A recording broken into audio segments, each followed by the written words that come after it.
Good afternoon. Welcome.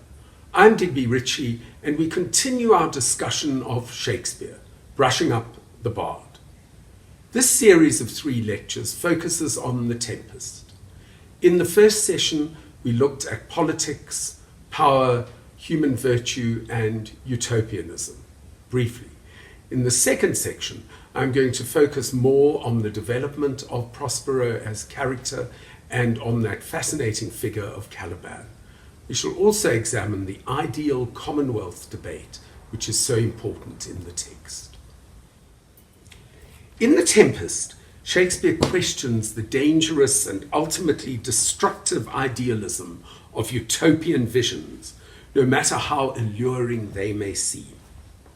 In the famous ideal commonwealth debate, which you will find in Act 2, Scene 1, Sebastian and Antonio puncture the Ovidian idealism of Gonzalo. Gonzalo is, as I've already pointed out, a virtuous and compassionate man, and Sebastian and Antonio are vicious and egotistical, but they are aware of the impossibilities and the absurdities of idealistic fantasizing. They puncture all of Gonzalo's dreams and belittle and degrade humanity. Gonzalo glorifies humanity, but neither vision is depicted by Shakespeare as true. Let's look at a section from this very important part, the ideal commonwealth debate. Gonzalo comments, Act 2, Scene 1, "In the commonwealth I would by contraries execute all things, for no kind of traffic would I admit, no name of magistrate, letters should not be known, riches, poverty, and use of service, none, contract, succession, bourne, bound of land, tilth, vineyard, none, no use of metal, corn, or wine, or oil, no occupation, all men idle, all, and women too, but innocent and pure, no sovereignty." And Sebastian jibes, "Yet he would be king on it." And Antonio says, "The latter end of his commonwealth forgets the beginning." "All things in common nature should produce," Gonzalo continues, "without sweat or endeavor. Treason, felony, sword, pike, knife, gun, or need of any engine would I not have, but nature should bring forth of its own all foison, all abundance, to feed my innocent people." Sebastian comments, "No marrying among his subjects." Antonio responds, "None, man all idle, whores and knaves." Gonzalo, "I would with such perfection govern, sir, to excel the golden age." And Sebastian cries out mockingly, "Save his majesty!" And Antonio, "Long live Gonzalo." Now, Gonzalo's vision of the ideal commonwealth, no business, no warfare, no labor, all innocence and harmony, is not only influenced by Ovid's writing, but also by a famous essay by the French Renaissance philosopher Michel de Montaigne called On Cannibals. The On Cannibals essay glorifies, even idealizes, the so-called primitive societies of the New World, of America at the time, recently discovered societies, in opposition to the corrupted, over-sophisticated societies of Europe. Shakespeare takes a far more complex vision than either Montaigne or Ovid. No matter how much Gonzalo's vision may appeal to us, we are aware of the fact that the brutal jibes of Sebastian and Antonio have a point. There is no such being as a noble savage in Shakespeare's view, just as there is no such being as a perfect, sophisticated man or woman. All human beings are fallible. All should strive to better themselves. There cannot be an ideal commonwealth. There cannot be a utopia. We can but strive to better ourselves sufficiently to deserve the power that we possess and the power we exercise.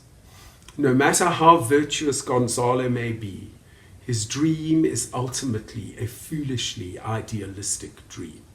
But this does not, of course, demolish his virtue any more than the often penetrating jibes of Antonio and Sebastian make them worthy figures. The great Shakespearean scholar and critic Harold Bloom is brilliantly scathing on the subject of excessively politically correct critics' obsession with the character of Caliban in The Tempest and the oversimplified pseudo-scholarship which they use when discussing this figure.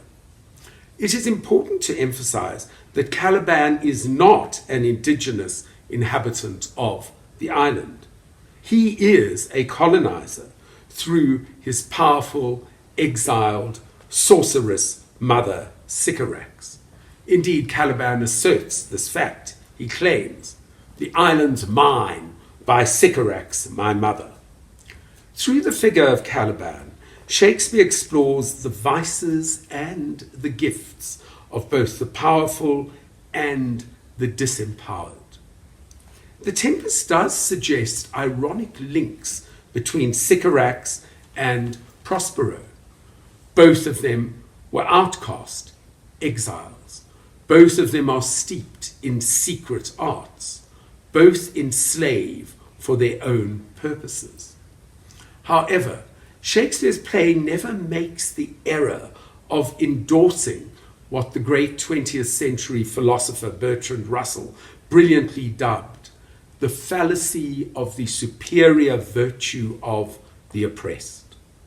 Prospero is certainly cruel in his treatment of Caliban, and he dehumanizes Caliban by insisting that he is hag seed, earth, and filth.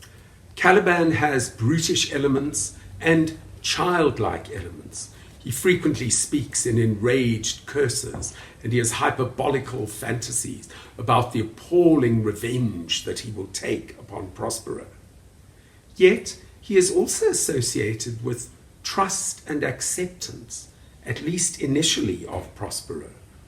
When Prospero arrived on the island, Caliban shared with him his knowledge of nature, of those aspects of the island that could benefit Prospero. And Prospero, in turn, educated Caliban with human care at first. One could argue that he educates Caliban for servitude, but it is important to note that brutal servitude is imposed upon Caliban only after Caliban has attempted to rape Miranda. Marxist critics are fond of speaking of the purported sexual assault, but that is simply inaccurate because Caliban himself boasts of the attempt. He laughs and he says that if he had succeeded, he would have peopled this isle with Calibans. So Caliban is a complex creation.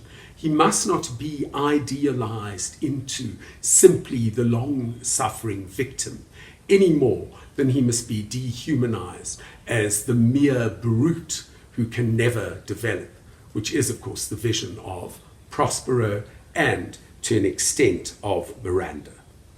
Caliban's knowledge of the island is detailed and appreciative, and he is fully humanized by Shakespeare, especially in a speech that everyone who has read The Tempest remembers, because it is surely one of the most beautiful speeches in all of Shakespeare's writing.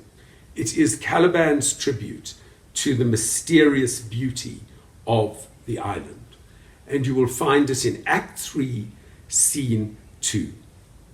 Caliban tells the foolish drunkards Stefano and Trinculo that they must not be afraid of the mysteries of the island.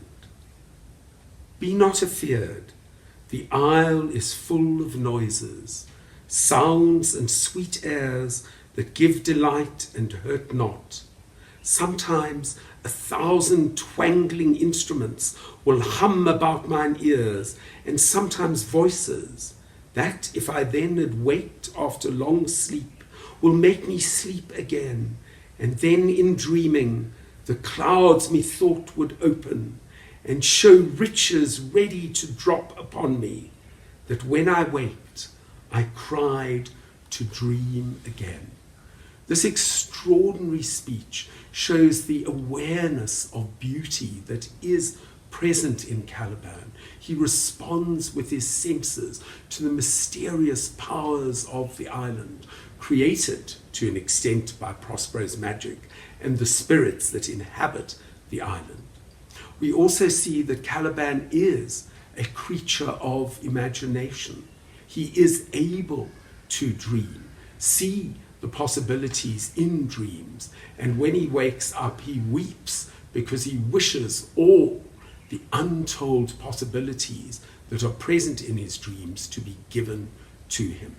He wishes for the complete freedom of imagination, for which Ariel also wishes. And it is very important to emphasize this point. He is fully humanized by Shakespeare. The comic scenes in The Tempest, therefore, present us with a grotesque parody of colonial rapacity at its worst. The drunken jester Trinculo immediately dehumanizes Caliban, seeing him at first as a fish, and Stephano, who comes upon Caliban and Trinculo hidden under the same cloak, initially thinks that they form a four-legged, scurvy monster. These wannabe colonists, Stephano and Trinculo, are the dregs of society, offering corrupting alcohol to Caliban and dreaming of shipping him back to Europe so he can be part of a freak show. Through Stephano and Trinculo, Shakespeare focuses on the worst kind of power lust: greedy, degraded, ultimately stupid. But what is really tragic about Stephano and Trinculo's involvement with Caliban is the fact that it is Caliban's desire for revenge, his desire to overthrow Prospero, that makes him vulnerable to these coarse and greedy colonizers. Initially, he offers to them an exploration of the wild and exotic delights of the island. He says he will use his nails to dig up pignuts for them. He will show them jays' nests and capture nimble marmosets for them. He wishes to serve them, even to worship them, provided that they will overthrow Prospero for him. And in so doing, he degrades himself. He makes himself a victim of tyranny, which is not just disgusting, but also idiotic. Ultimately, Caliban's humanity is most strongly emphasized for us when he realizes that his own folly has made him a victim of the worst kind of colonization. Caliban is capable of self-development because he is capable of self-criticism. He is able, finally, to recognize a fool when he sees one, and he himself admits with self-disgust that he was an ass to take this drunkard for a god and worship this dull fool. Caliban is fully human because he is capable of change and self-development. And his process of self-development must, of course, be part of Prospero too.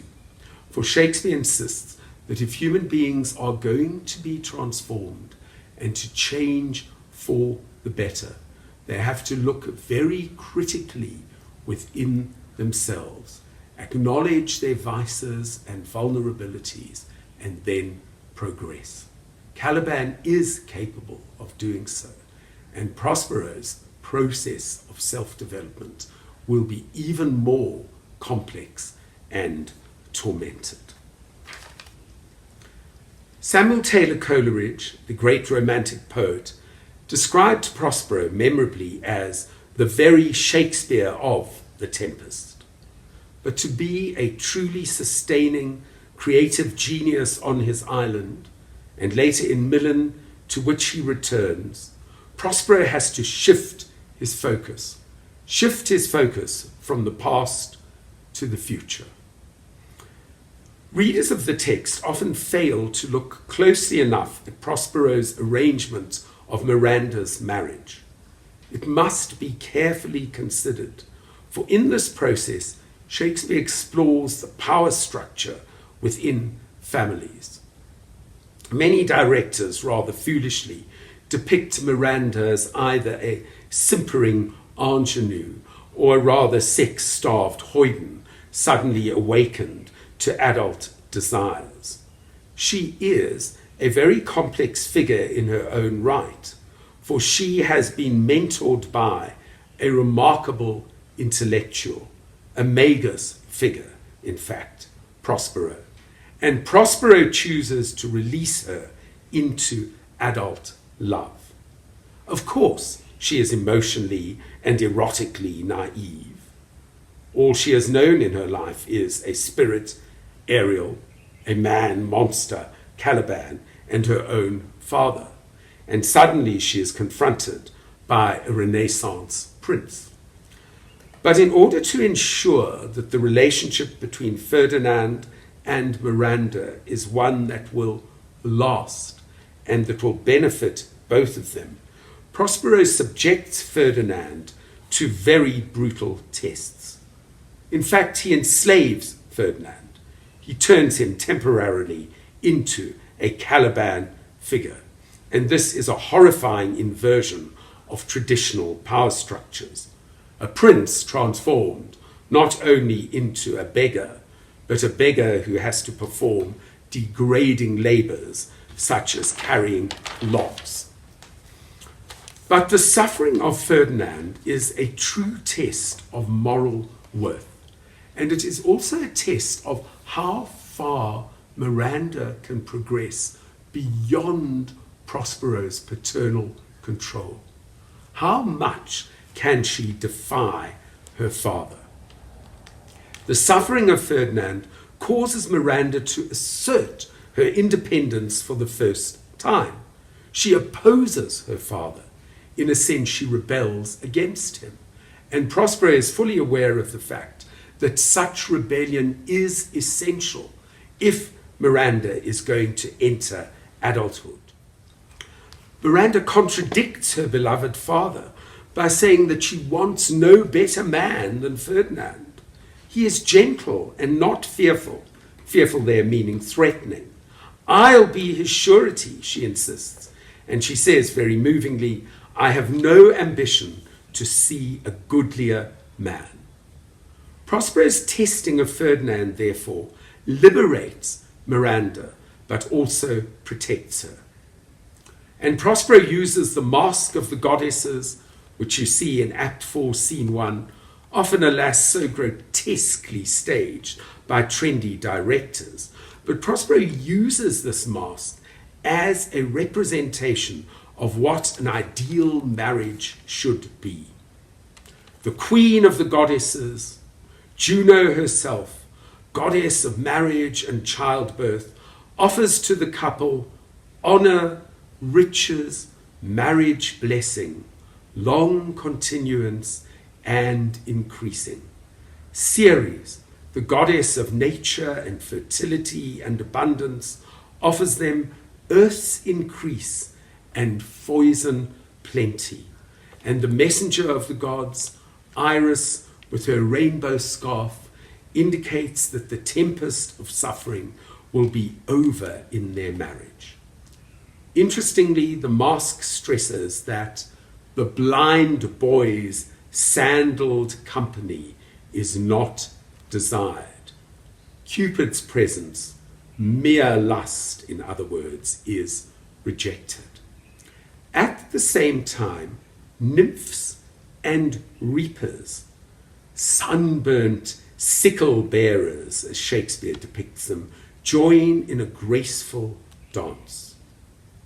Marriage, therefore, must never be lust rampant, but rather a union of earthly joy, depicted by the reapers, and spirituality, the nymphs. It must combine flesh and soul. And this is the ideal marriage that Prospero, as magnificent stage director, presents in the Masque. Many critics harp upon the fact that Prospero expresses considerable anxiety about the virgin knot of his daughter being untied too soon. But surely this does not show tyranny, but simply parental concern. Who can blame Prospero? His daughter is an innocent intellectual whose adult passions must now be unleashed. And of course, there is great danger in this process. Prospero wishes his daughter to be loved and protected as she enters womanhood. And I think that any sympathetic viewer of The Tempest shares what is undoubtedly Prospero's sigh of relief when in Act 5, Scene 1, he whips aside the curtain of the inner stage and reveals the two lovers, Ferdinand and Miranda, doing no more than playing chess together. This would appear to be an ideal moment at which to end the second session on Shakespeare's The Tempest. In the third session, we will examine how Prospero moves towards the forgiveness of his enemies and betrayers, and we shall examine the conclusion of this remarkable text.